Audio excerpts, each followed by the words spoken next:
Hey, what's going on, guys? So we are going to be doing a deck profile for the Dark Magician Turbo deck. Now, I put this deck a while ago, and I had a few people recently ask me for the deck profile. I thought I already uploaded it, but I guess I didn't. So if you guys want to see Dark Magician seeing some play, I'll put a link down below in the description box, and you can kind of see how the deck works. This deck was a lot older when I played it. Spellbook of Judgment was not a card. Also, at that time, Warning was at 2, so I was playing 2 Warning. But basically, the deck revolves around getting out Dark Magician, and you get to use this card if you can successfully get out Dark Magician and he doesn't get like bottomless or whatever. You get the Dark Magic attack. So, if you control a face-up Dark Magician, destroy all spell and trap cards your opponent controls. So that's Harpy's Feather Duster, but it's legal, and you can play 3 of them, so it's even cooler. But yeah, first off, I wanted to mention this is not like a meta deck. It's more for fun, just to have your one of your favorite cards maybe see some play, because realistically, there's no one else that I know of that really tried to make a Dark Magician deck slightly competitive. But with spellbooks around, you can pretty much make anything with spellcasters slightly viable. But first off, we have 3 Dark Magician, and I got different artworks. I personally, I think I like this one the best. Next up, we have 3 Elemental Prisma. Now, you can use Prisma's effect to send a Dark Magician to the graveyard, and you either use Dark Paladin or you can use Dark Flare Knight, your choice. And once he's sent to the graveyard, he also has kind of like a bonus ability to be special summon from the graveyard when you get out Daigusto Emerald. So you get to target 1 non-effect monster in your graveyard, and you special summon that target. Most of the time, people use the effect, the mini Pot of Avarice, but you have that effect to special summon a non-effect monster. So if you can get out a Daigusto Emerald plus get out a free Dark Magician, then clear your opponent's entire back row, you can hit him for a decent amount of attack. Plus, with Spellbook of Power, maybe you'll add another card during the end phase. You can start setting up, especially if you have multiple Dark Magicians, and you can go Daigusto Emerald, and then if it survives, you can go another Dark Magician, double Dark Magician on field, right? And then maybe you can go Big Eye, Draco Sack, whatever you want to do. But Prisma is pretty awesome in the deck. Plus, he's a light, so if you wanted to, maybe you can throw in a BLS in this deck. But next up, Justice of Prophecy. Now, this card is basically used for the end phase Spellbook of Judgment. It's just nice to just get whatever Spellbook card you need, and it's just awesome. It just helps you cycle out cards really fast.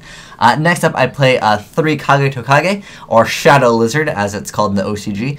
Basically, well, when he is when you normal summon a monster, like Prisma, you can special summon this card from your hand, and it can be used as Synchro Material Monster, but that doesn't matter, because, like I said, what you're going to do with Prisma, you're going to send Dark Magician to the graveyard, and then you'll be able to go and overlay your Elemental Prisma plus your Kage Tokage and make a Daigusto Emerald, and then you can activate Daigusto Emerald's effect, and then special summon the Dark Magician that you sent to the graveyard with Prisma's ability. Next up, there's also 3 Skilled Dark Magician. Now, you can use this card. It's pretty easy. I mean, once you go with Spellbook of Secrets into Wisdom or not Wisdom, Spellbook of Secrets into Mastery into activating another Secrets, basically, because you copy the effect. You can really utilize Skilled Dark Magician. So, each time a spell card is activated, so keep in mind that it's also when your opponent activates a spell card, you get to place 1 spell counter on this card.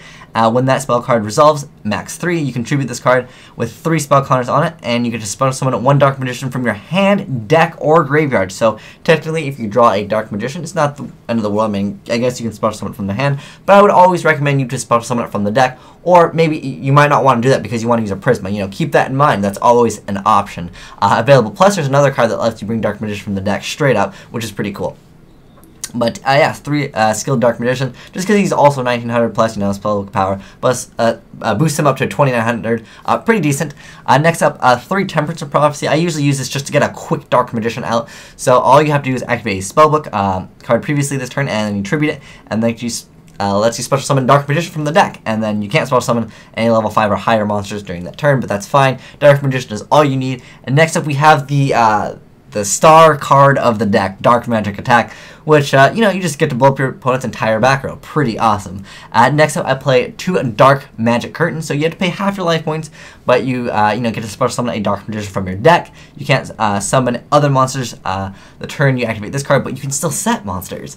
But, that's pretty good. I mean, yeah, you have to pay half your life, but the point of this deck, like I said, is a Dark Magician Turbo deck, so it's not supposed to be like a meta deck. But, if you get out a Dark Magician, you blow up your opponent's entire field, maybe set a Fate, you've gone through some of your Spellbook cards, you can, destroy disrupt their next play, and on top of that, they have no back row, and you can just attack them again, and it's pretty good. Next up, I'll play just one random gold star, really just to see if I need a certain card there, I can just gold star for it. Plus, it works well with Spellbook of Judgment. Next up, Heavy Storm, Reborn, and MST. I didn't really feel like Dark Hole is that necessary, but if you want to play Dark Hole, that is definitely a option. If you want to swap out MST for Dark Hole, that's definitely something you can think about.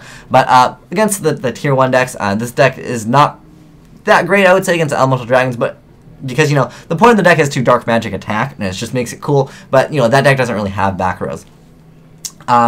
Next up, I play 1 Spellbook of Eternity, 2 Spellbook of Fate, 3 Spellbook of Judgment, because it's the card that wins games, and then 1 Spellbook of Life, 2 Spellbook of Power, 3 Spellbook of Secrets, 1 Wisdom, 1 Tower, and 1 Spellbook of the Master. As far as the extra deck, you really don't need anything other than Dark Paladins or Dark Flare Knight, whatever ones you desire to run, and then obviously Daigusto Emerald. I do recommend playing 2 of these. As far as the rest of the extra deck, I made this a long time ago, so Draco Sack was not actually a card.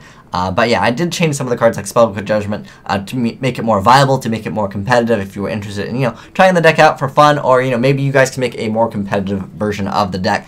But if you guys want to check out the duel, I do recommend you to check it out. It's just a fun duel, and he was playing Fire Fist, Fire Kings. His deck was, something good. Bear is still an awesome card. I think that Fire Fists will be very good in the upcoming format because I don't think they'll get touched by the ban list too hard. But anyways, that's a video for another day. But if you guys have any suggestions for the Dark Magician Turbo deck, let me know in the comment section below, and maybe we can make this deck even better. But anyways, thanks for watching, guys. Have a great day. Asian Eyes signing out.